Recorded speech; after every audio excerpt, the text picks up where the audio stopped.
Here's the truth. You're not stuck because you play lazy. You're stuck because you keep training the wrong version of yourself. You keep working on the body while the mind is still at level 1. You train for hours, but the moment pressure hits you, you fold. While you've watched hundreds of tutorials, but you still make the same mistakes. It's because the improvement that you need isn't a physical one. It's a mental one. Real improvement doesn't happen when you sit there and work harder. It happens when you understand yourself deeper. You can't outtrain insecurity, you can't outtrain fear, and you can't outrun the habits that keep you inconsistent. Most hoopers spend 95% of the time training their body and 0% of the time training their mind. And then they sit there and wonder why they're not getting better or not improving. I used to be the exact same way. I used to be in the gym every single day, first one in, last one out, waking up at 4 in the morning, doing everything I could to improve physically. But in real games, I would always disappear. I would choke. I wasn't the player that I knew I could be, and I never ever played up to my full potential. Finally, after one AU game where I literally didn't touch the court, I sat there and I just thought to myself, how am I sitting here working so much, putting all this work, but I'm still the same player I was when I started? And then it finally hit me. When I was sitting there training, I wasn't training my game. I was training my anxiety, my hesitation, and I was training the version of me that genuinely had no belief in himself. Because every single rep that you do with fear builds more fear. Every drill you do with doubt builds more doubt. Every workout that you do when you're sitting there lying to yourself about who you are just reinforces the version of you that you're trying to escape from. Improvement isn't reps.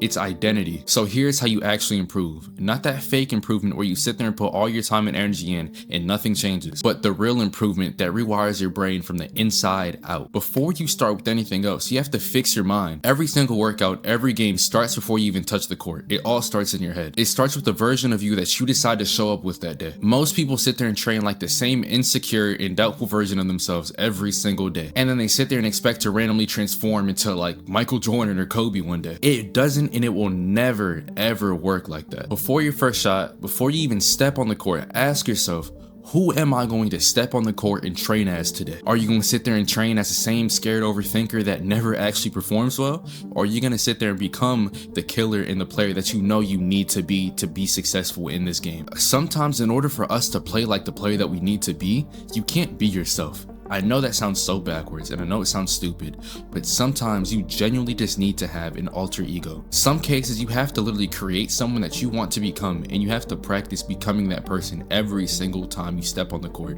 This is what I had to do. I sat there and I grabbed a journal and I wrote down who I wanted to be in the smallest detail, down to the way he breathed, down to the way he walked, down to the way he even lived life. I wrote down exactly who I needed to be in order to play at the level that I wanted to do. And every time I stepped on the court, my main focus was playing and acting like this person that I created. Now the second thing is to journal your patterns. If you genuinely want to improve, track your mind like you sit there and track your stats every single game. Almost every single person tracks their makes and misses, but nobody sits there and tracks their emotions and where they're at mentally in every single workout. Sit there and write down those moments where you felt the fear, where you felt confident, where you sat there and stopped believing in yourself when all that doubt creeped in. Write down every single thought that comes to your mind and every emotion that you're feeling. You can't fix what you're blind to, but when you write it down and you truly understand what you're feeling in all these moments, then you can take the steps necessary to improve them. The moment you see your mind clearly like you do on this piece of paper, you start to gain control over yourself. The third thing is genuinely just to slow down. Slow down the game. You don't have to be rushed all the time. Your mind doesn't have to be racing. Everything doesn't have to be going at 100% speed, right? We always hear everybody say, go game speed, go 100%, go as fast as you can.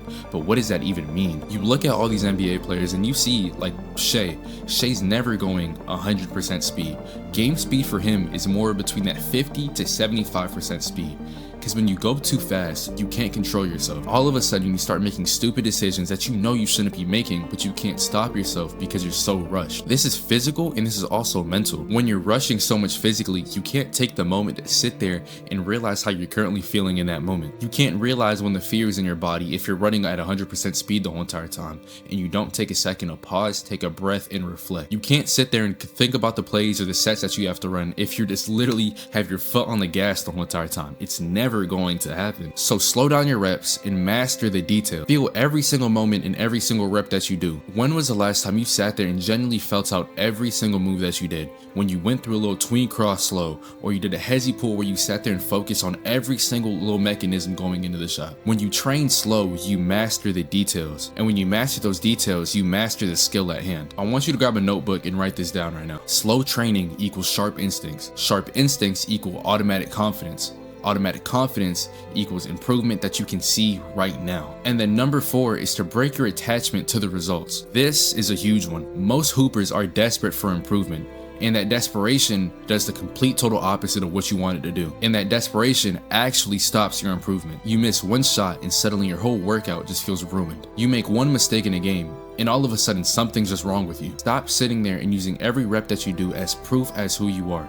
You know who you are, so stop letting the game and these reps identify you. Your goal isn't to impress yourself. Your goal is to improve and understand yourself as a player. And for number 5, you just have to build emotional consistency. You don't need more moves. You don't need more drills. You don't need 5 more hours a day in the gym. What you need is emotional stability, because the player who improves the fastest is the player who stays calm enough to learn. When your emotions are stable, your brain stays open. Your brain processes things better. You react quicker, you adjust faster, and then you just become a student of the game again, not a prisoner of your emotions. The truth is, improvement doesn't come from sitting there and slaving in the gym.